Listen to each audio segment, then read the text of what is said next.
Hello everyone. So in the previous lectures we have seen that Python has some data structures, some data types, right? So there are data types, there are data structures, right? So we have covered list, tuple, dictionaries, sets, and we have done so many operations with them, right? So now we'll be talking about Python loops. So what are the loops? What does it mean and why it is necessary? Okay, so let's see. So let's suppose we have a bucket here. Okay, we have a bucket here. Okay, and we wanna water it. Okay, we want to put water into it.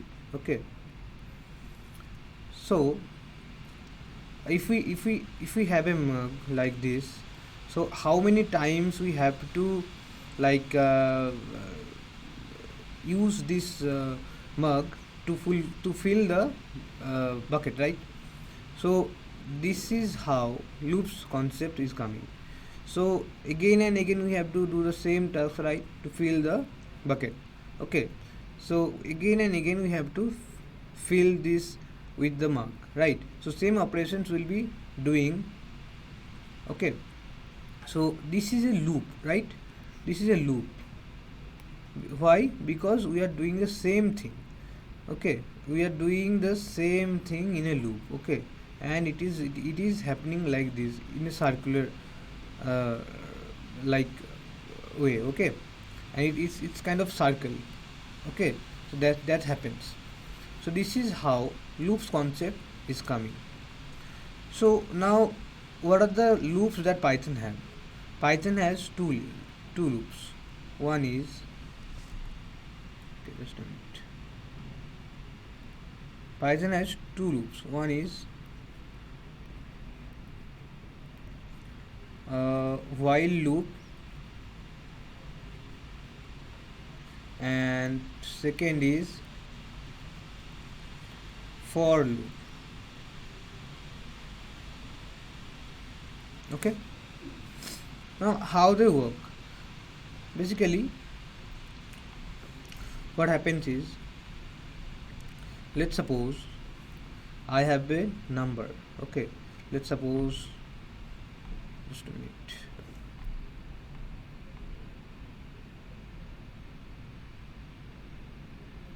Let's suppose I have a number.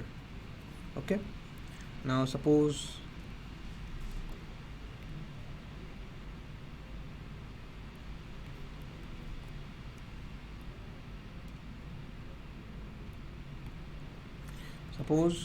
a equal to 10 and b equal to 20. Okay, now let's suppose we want to add a and b till that point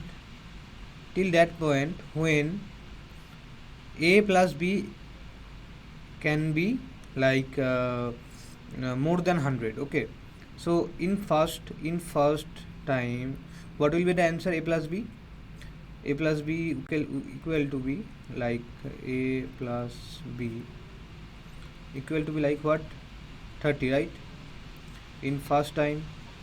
Then second time it will be 60. And what is the condition? The condition is this has to be greater than 100, right? Now this is second time, and what will be the third time? The third time it will be 90, right?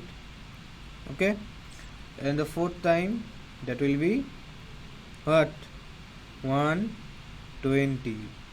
So see, in the fourth time we are getting this. In the fourth time we are getting this. Okay, so that means what, we had to do the same operations for this many times. Okay, for this many times we had to repeat the same thing we were doing for 4 times. Okay, so that is where loops comes into the picture. Okay, so again and again if we do the same thing, if we do the same task, that is where loops comes into the picture. Okay, so there are while loops and for loops. So I'll be talking about while loops and for loops. Okay. So I hope this is clear how what is loops and how loops works. Okay. So let's talk about while loop list. Okay. So first topic is our while loop. Okay.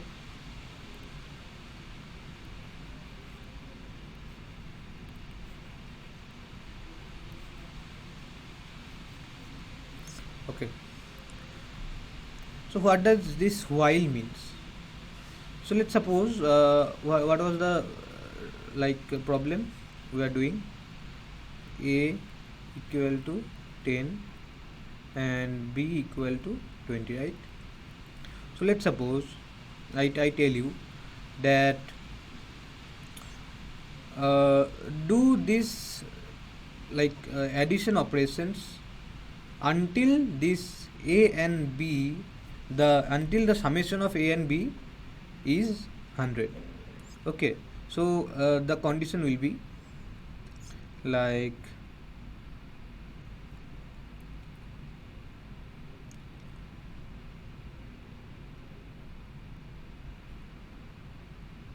do add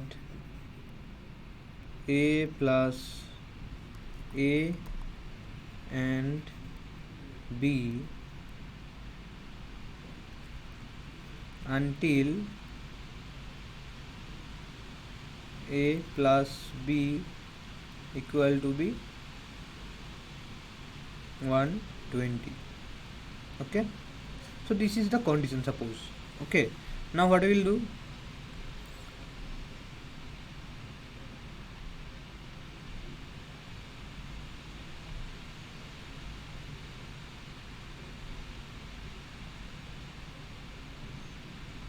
okay, now what we'll do, so we have to do these operations, right?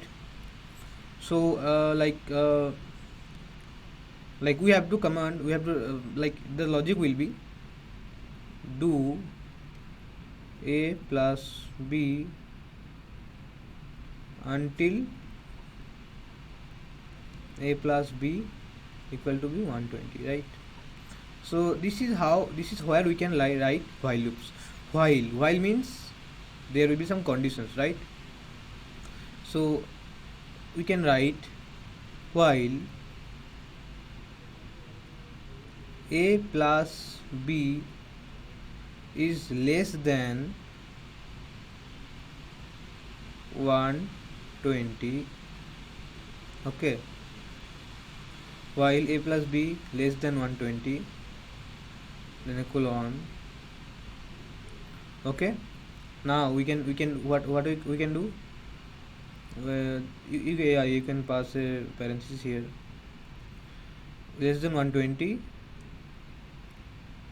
A plus B.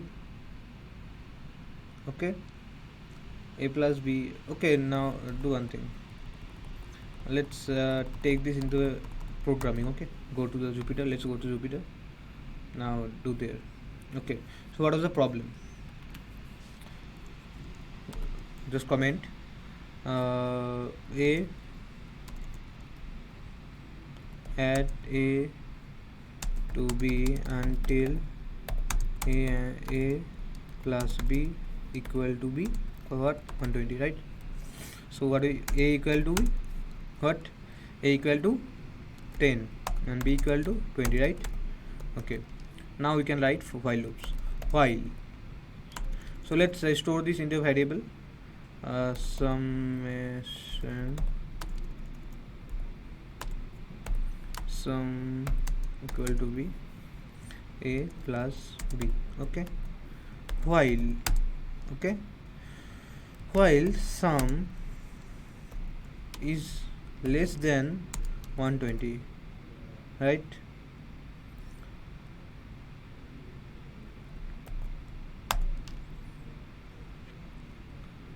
Sum plus equal to means, plus equal means sum equal to sum plus something, right? So plus equal to what?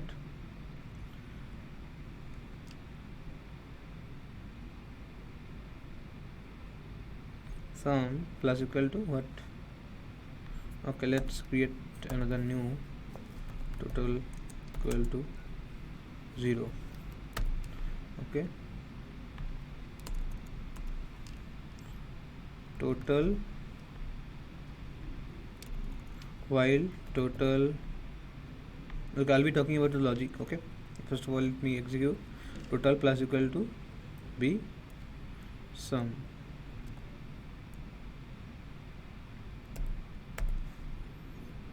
Okay, now let's see what is total. That is 120, right? What was the logic basically? What was the logic?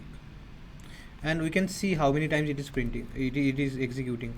Print total. We'll be seeing that. So you can see this is running for 4 times. Okay, so why this is happening? Let me check my pen.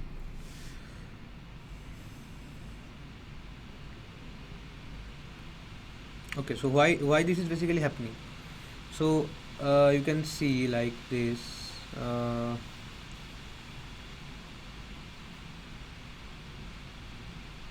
Yes, so I have talked like this. Okay, right, that this will be 4 times happening until this total will be 120.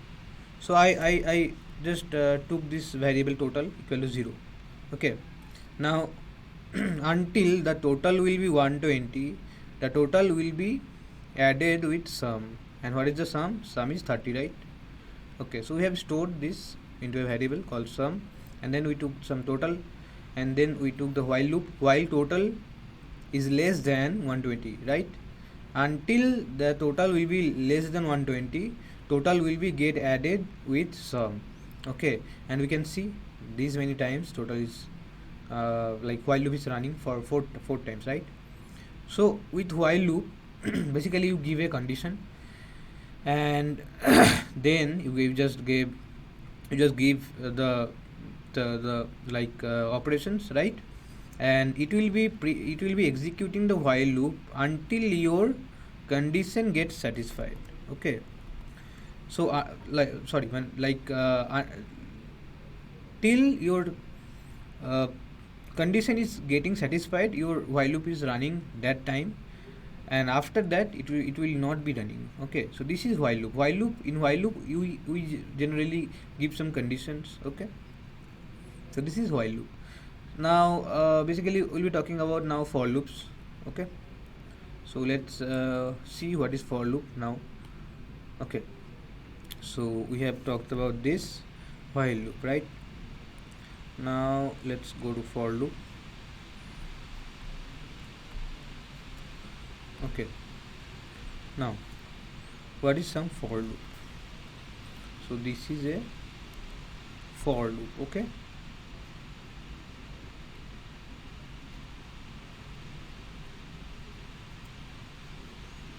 okay, now let's suppose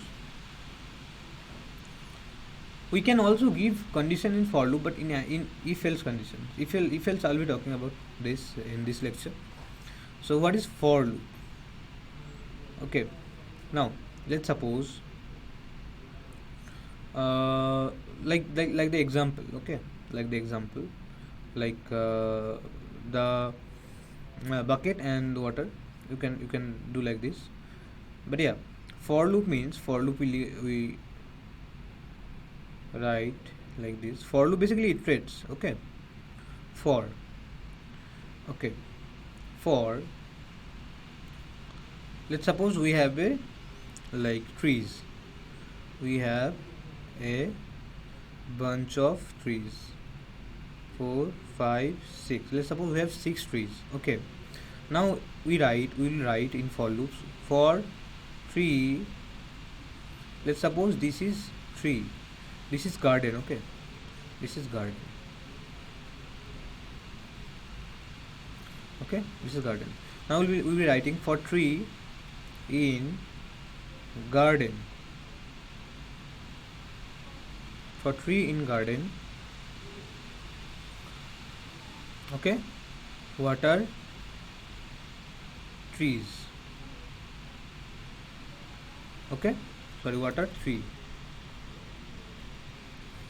Okay, so this is a loop, right? This is a loop. So what it is doing for tree in garden? So it will be iterating.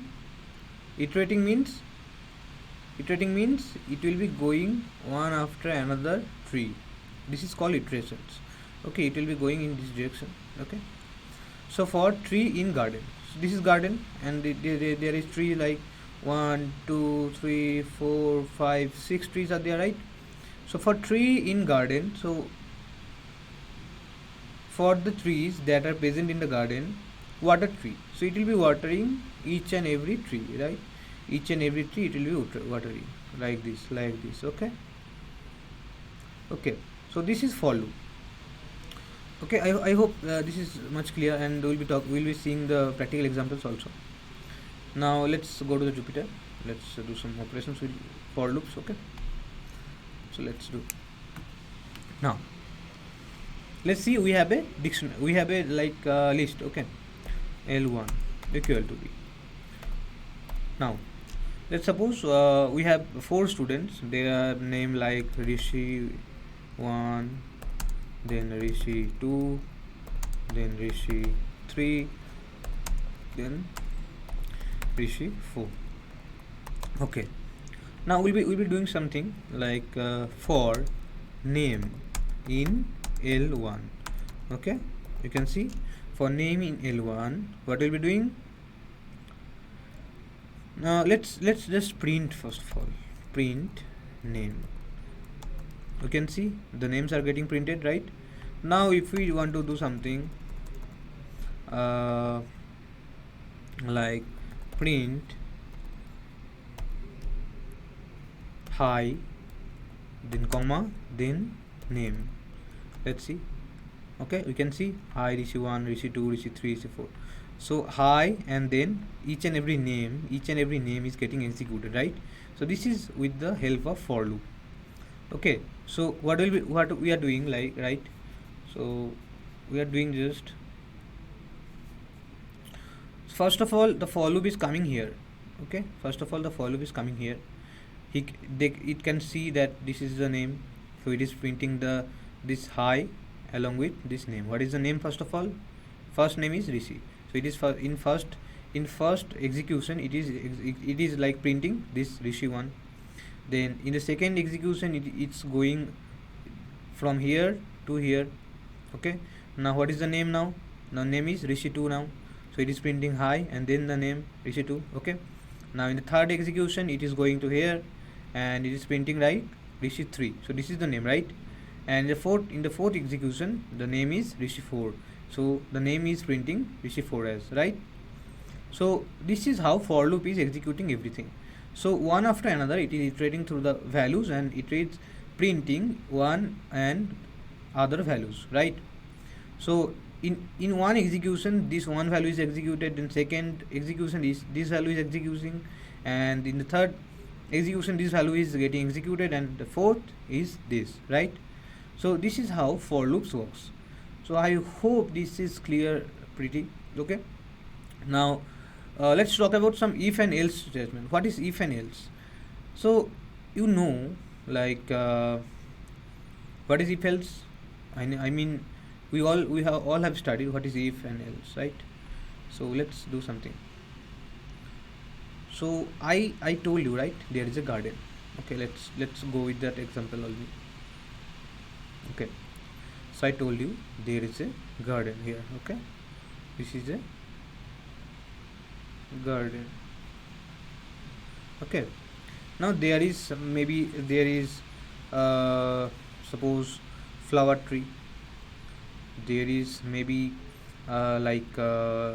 veggies. Okay, there can be like other small plants, let's say SM. Okay, so there can be like what do we say, like suppose fruits, FR. Okay, so these many things are there. So now if I just give a condition, okay, now if tree equal to means that will check whether it is present or not, right? So equal to be means that is equal to be means assigning, okay, and the equal to means it will check the true or false thing. Okay, I'll be talking about this. If tree equal to be, f means flower, okay, then water tree, okay, and we can just now write a for loop, obviously, for tree in garden, okay. Now it will be iterating through the trees, okay, it will be iterating through the trees one after another, and whatever will be like flower, what will be in the flower category, that tree will be watered, okay, that tree will get water, unless it won't. So this is the if. And now with if we can give an else statement, obviously, else do nothing. That means if the plant will not be flower, the program will not do anything, will do nothing, right? So let's do the example. Now let's see, let's suppose L2 equal to be Rishi, then 1 2 3 1 2 3, then suppose when Galore, then suppose Kolkata, then suppose some 24.545. Okay, now let's do the for loop for value in L2. Okay, for value in L2. Now I told you, right, we can check the type of each and every value. How? With the type. So it is iterating through the values. Now if we can check the type of each and value, how to do that? So value is nothing but these many things, okay. In the first execution, value will be this. In the second execution, this value will be 1 2 3. In the third execution, value will be Bangalore. Similarly, each and every time the execution will have a new value, right, from the list. So now we can check the type of value. Print value comma type of value. Okay, you can see Rishi is string, 1 2 3 is integer, Bangalore is string, Kolkata is string, 34.55 float, right? So now we can give a condition, right? If type of what value equal to be what, let's suppose we give you string str, okay, only then print value, otherwise else pass means do nothing. Okay, let's execute. We can see the only the values that have strings, that is strings, so only those values are getting printed, right, unless it is not getting printed. So that means we gave the condition here. If type of value is string, that means if the value will be string, it will be printed, unless it won't be, right? So this is the if else condition. So these things are very much useful when you do some program, when you do write any program, right? So this is how we create things with the help of for loops and with the help of what, while loops and if else statement. So similarly, let's suppose we do some examples. Let's suppose we want to multiply, like let's create some table with while loops, okay. So let's suppose a equal to be 3 and b equal to be 20, sorry, b equal to be 1, okay. Now do one thing, while b equal to be 10, b less than equal to 10, print a into b. Let's execute now. Okay, sorry, b.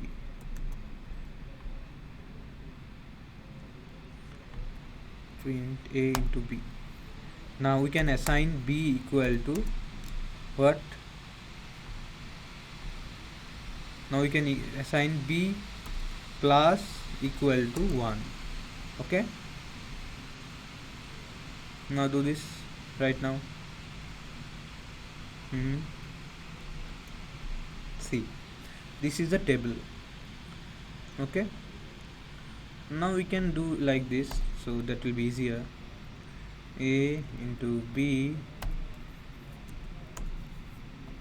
equal to b, a to b. We can do like this. So this is easy, right? So you can see this is a table, right? So how we did that? Let's see. So we can see a is, let me zoom a bit.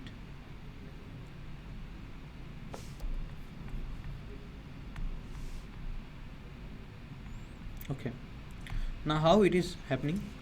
So you can see what is a is 3, right? B is 1, right? So the thing is, we are doing here something.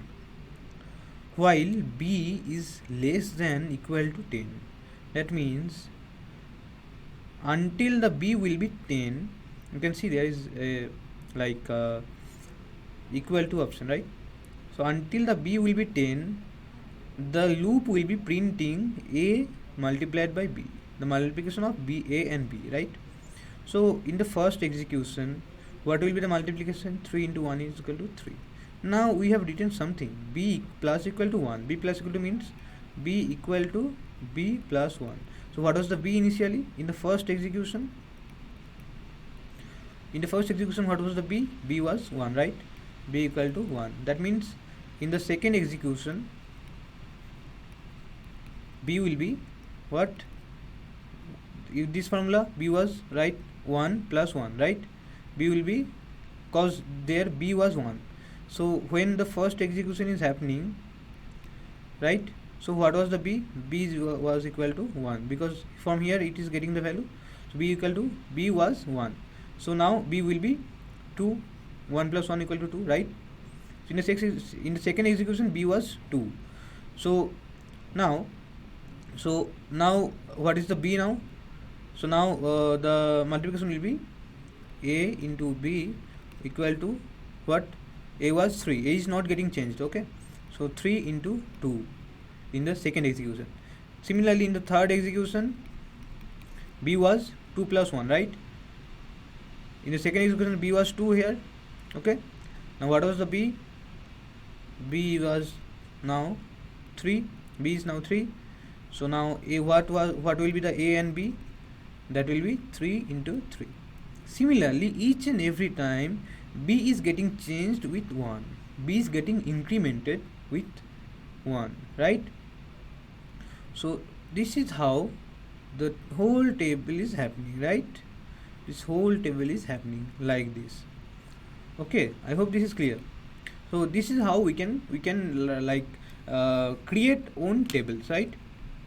So maybe you can get a homework. You can have a homework like you can create your own tables from 10 to 15. Okay, like this, and you can comment down your answers, right? Your codes, and you can share your drive links too, and upload those files into drive, and you can share this into comment box. Okay, so this is how we can create what?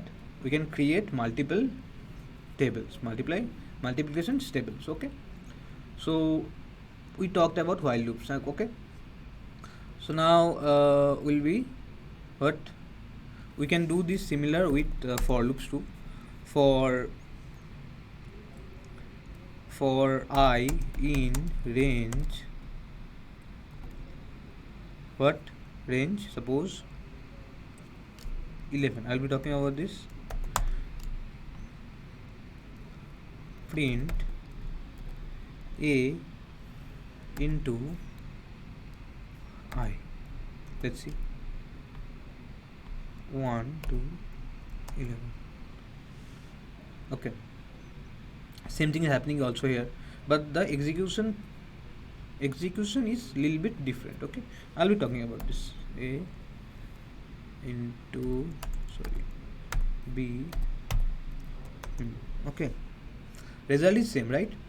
So now what is happening here? So let's see. Okay, so with the for loops, what is I? I basically the thing in range. What does this range means?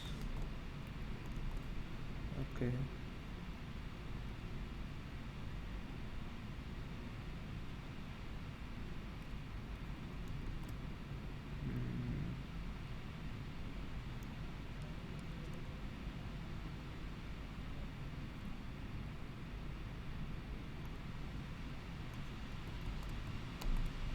Just a minute.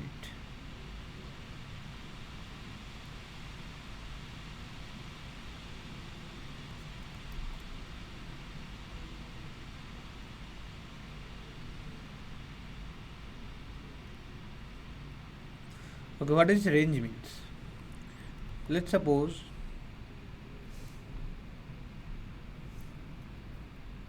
okay, go here. Let's see.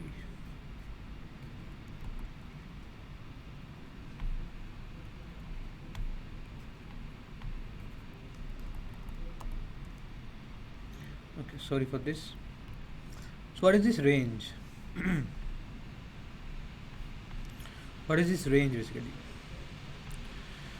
So this range, so we wrote range from 1 to 11. Okay, so what does this mean? This means the numbers will start from 1 till 11 minus 1. 11 minus 1 means equal to 10, right? So this will be the starting point and this will be the ending point. Okay, so the numbers will be 1 to 10. Okay, so this is a range thing, and with the for loop we can do this. So like that was written here. Okay, that was written here. I don't know what is the problem with this thing. Sorry. Okay, so I think what is the like? Okay, so for I in range 1 to 11. Okay, so the I initially in the first execution, what will be the I will be 1, right? Because it will be ranging, the range will be 1 to 10. Okay, because this will be getting subtracted with 1. How indexing works, you know. So this will be 1 to 10. So in the first execution, that will be I will be 1, right? I will be 1 in the first execution. Okay. Okay. Now, what is A? A equal to B. A equal to 3. Okay. Now what is I? Initially I is 1. So this in the first execution it will be printing A into I equal to 1. Then it will be like 3. In the second execution I will be after 1, that will be 2. Okay, 2, that will be 6. Now A into 3, in the third execution it will be 3 equal to be 9. So this is how I is getting incremented 1 by 1 until it is 10. So every time it is executing 1, 2, 3 like this. Okay, so this is how with the for loops also we can do multiplication tables. So this is a homework for you all. Just create your own multiplication tables of from 10 to 15 with the help of while loops and for loops both. Okay, so I hope this is clear for you, the loops and the if else statements. Okay, so in the next class we'll be talking about comprehensions, list comprehensions and dictionary comprehensions will cover after this. So for loops and while loops were important to discuss the comprehensions. Okay, so I hope you are enjoying the class, and all the best for your learning. Thank you.